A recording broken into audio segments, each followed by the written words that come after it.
आद्य गुरु शंकराचार्य ज्ञान मार्ग के शिखर तक पहुँचे हुए महान क्रांतिकारी विचारक शंकराचार्य के अलावा कोई नाम आता ही नहीं है।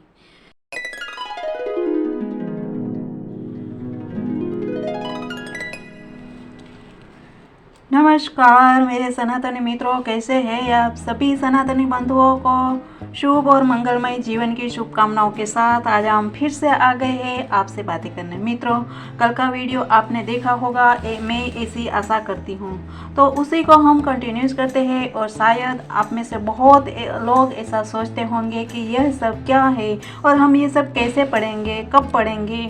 तो बिल्कुल ये बात आपकी सही है, आपकी ये सोच जो है वो बिल्कुल सही है। लेकिन मित्रों, हमारे पास इसका सॉल्यूशन भी है, लेकिन वो भी हम बताएंगे, लेकिन अंत में बताएंगे। तो पहले हम ये बात करते हैं कि इन सब के लिए हम एक वीडियो बना चुके हैं और इस वीडियो में हमने ये बताया है कि भाई ये सब हमारे शास्त्र जो है वो हमें बहुत कुछ सिखाता है और बहुत काम के हैं, जिनमें जीवन की सर्व बात बताई गई है। पर यह सब आप और हम पढ़ नहीं सकते हैं अभी। क्योंकि अभी हम में से ज़्यादातर लोग 30+ के होंगे, मतलब 30 साल के ऊपर के होंगे। और इन शास्त्रों की पढ़ाई करने के लिए तो मित्रों अभी हमारे पास इतना समय नहीं रहेगा। ये सब आपकी बात जो है वो सब सही है, पर हमने अपने पहले भी बताया था कि ये शास्त्रों और हमारी ये देव भाषा जो है, संस्कृत भाषा है, उसको अगर हम पहले जैसे ही हमारे गुरुकुल थे वैसे ही हमें ये शुरू करना चाहिए और हमको ये मुहिम शुरू करनी चाहिए।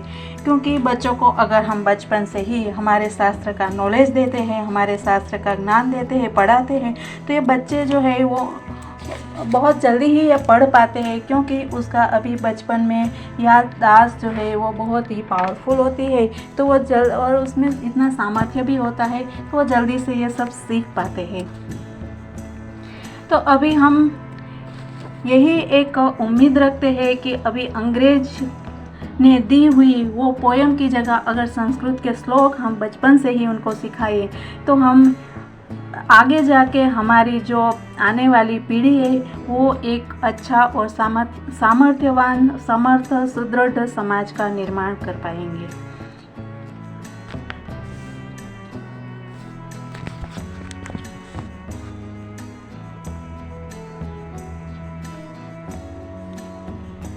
मित्रों, ये याद रहे कि हमारा जो धर्म है, हमारा सनातन है, वो एक समंदर है।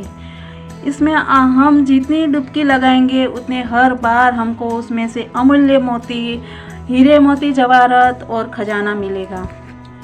ऐसे है हमारे शास्त्र। क्या है हमारे शास्त्र में? ज्योतिष शास्त्र हमारे सनातन की देन है। योग शास्त्र, आयुर्वेद, वेद, उपनिषद, व्याकरण, छंद, लय, ताल आदि, संगीत, अर्थव्यवस्था, कुटुंब व्यवस्था आदि हमारे शास्त्र में सब कुछ मिलता है। सिर्फ हमको थोड़ा समय निकालना है। तो मित्रों, अगर हम थोड़े दिन भी ये पढ़ेंगे तो हमको ये लगेगा कि अरे इसमें हमको अभी और कुछ सीखना है और बहुत कुछ बाकी है। ऐसा आप में से बहुत लोग ये महसूस कर पाएंगे।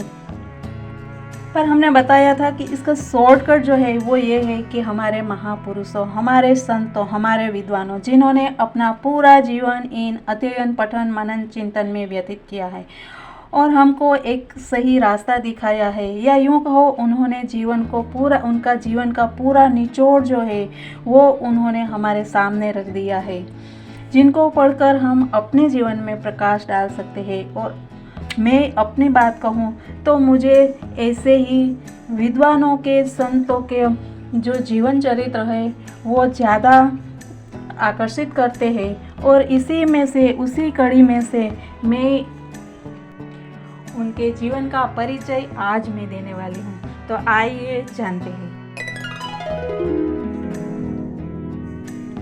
आद्य गुरु शंकराचार्य ज्ञान मार्ग के शिखर तक पहुँचे हुए महान क्रांतिकारी विचारक शंकराचार्य के अलावा कोई नाम आता ही नहीं है। वेदांत के कैवल्याद्वैतवाद शंकराचार्य का भाष्य, जिसका नाम शांकर भाष्य है, यह अद्वैत विचार की पराकाष्ठा है। अद्वैत का मतलब आइए समझते हैं। द्वैत मतलब दो अलग अलग, और अद्वैत मतलब द्वैत नहीं है, मतलब दो नहीं है पर एक।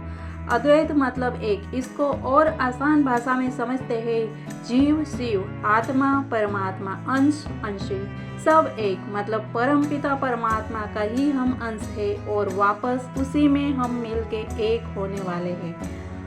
आपने कई बार सुना होगा शिवोहम शिवोहम, मतलब शिव अहम, मैं शिव हूँ, शुद्धोहम, नित्योहम, बुद्धोहम। ये क्या है? जीव शिव का मिलन। मतलब शिव यानी कल्याण, जीव यानी जीवात्मा, दोनों का मिलन। और इसी सिद्धांत को अद्वैतवाद कहा गया है। अब समझ आ गया होगा बिल्कुल, क्योंकि यह समझना हमें बहुत जरूरी है, तभी हम शंकराचार्य जैसे महान आत्मा को जान पाएंगे।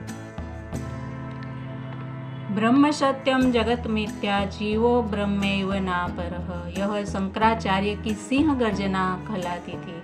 इसीलिए कहा जाता है कि तावत गर्जन्ति शास्त्राणि जम्बुकावापिने यथा न गर्जति महाशक्ति यावत वेदांत केसरी। यानी इसका मतलब है कि सब शास्त्र गरजते हैं, पर कब तक?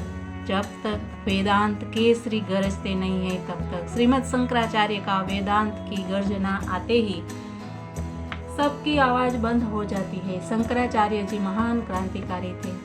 सिर्फ 8 साल की उम्र में उनको वेद और शास्त्र याद थे।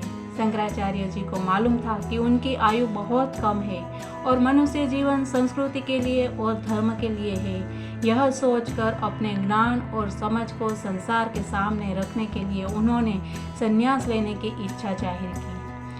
उस समय तक यानी कि हमारे शास्त्रों वेद पुराण के अनुसार आश्रम व्यवस्था थी। इसका मतलब यह है कि सबसे पहले ब्रह्मचर्य आश्रम, गृहस्थ आश्रम, संन्यास आश्रम, वानप्रस्थ आश्रम, ये 4 आश्रम व्यवस्था थी, जिसका कारण सृष्टि का सुचारू रूप से संचालन हो और सृष्टि के सभी जीवों की देखभाल और कल्याण हो, यह सोच थी।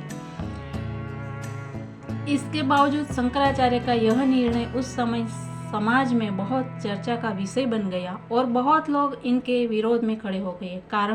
कारण यही कि इतनी छोटी उम्र में संन्यास नहीं ले सकते थे और वे उनकी माता के इकलौते संतान थे। पिता इस दुनिया से चले गए थे, यानी देव हो गए थे। इस कारण विरोध स्वाभाविक था, पर शंकराचार्य ने इसे विरोध से ऊपर उठकर समाज, संस्कृति और अपने देश और राष्ट्र को ऊपर रखा और अपने विचार पे अड़िग रहे। उन्होंने सिर्फ 8 वर्ष की आयु में प्रस्थानत्रयी, उपनिषद, ब्रह्मसूत्र और गीता पे भाष्य लिखे। इधर एक महत्वपूर्ण बात बता दें कि लोकमान्य तिलक के कर्मयोग में लिखा है कि पहले वेदांत 2 ही ग्रंथ थे, उपनिषद और ब्रह्मसूत्र। गीता श्रीमद् भगवत गीता के चलते प्रस्थानत्रयी हुआ, ऐसे प्रस्थानत्रयी बनी और इसका श्रेय श्रीमद् शंकराचार्य को जाता है।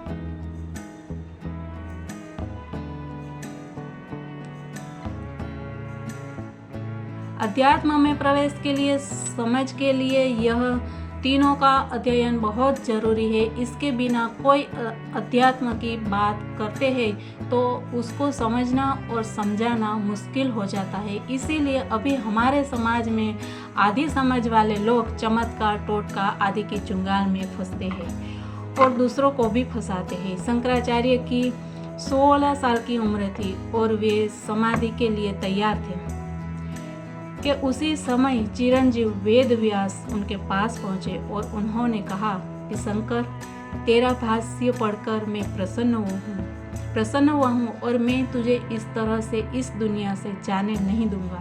तुझे मैं अपनी उम्र के 16 साल देता हूँ और तूने जो भी लिखा है उसका प्रचार करना है। यह भगीरथ कार्य करके तुझे समाज को जगाना होगा और सच्ची राह दिखानी पड़ेगी।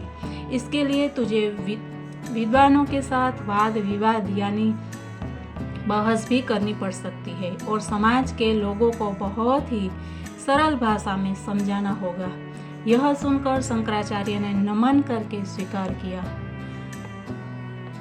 वेद व्यास की बात का और उनको मिला हुआ बोनस का 16 साल उन्होंने समग्र भारत में घूमकर प्रचार और प्रसार किया और चारों दिशा में 4 मठ की स्थापना की और इसके साथ उन्होंने 4 शिष्य भी तैयार किए। वो ज्ञान के उच्चतम शिखर पर पहुंचे हुए थे कि उधर से आगे कोई जा ही नहीं सकता। जैसे कि हिमालय का एवरेस्ट शिखर, वहाँ से फिर नीचे ही आना है, वैसे ही उनका ज्ञान और अद्वैत की पराकाष्ठा थी। पर साथ ही वे मूर्ति पूजा की भी चर्चा करनी पड़ी, क्योंकि समाज को समझाने के लिए सीधी ज्ञान की भाषा किसी की समझ में बहुत मुश्किल होती थी। इसीलिए मूर्ति पूजा में उनको सहारा लेना पड़ा, यानी कि द्वैत से अद्वैत तक की यात्रा कर सकते हैं। और यह भगीरथ कार्य शंकराचार्य ने किया। अब आगे और भी ऐसी ही बात लेके आएंगे। तब तक आप भी विचार करना और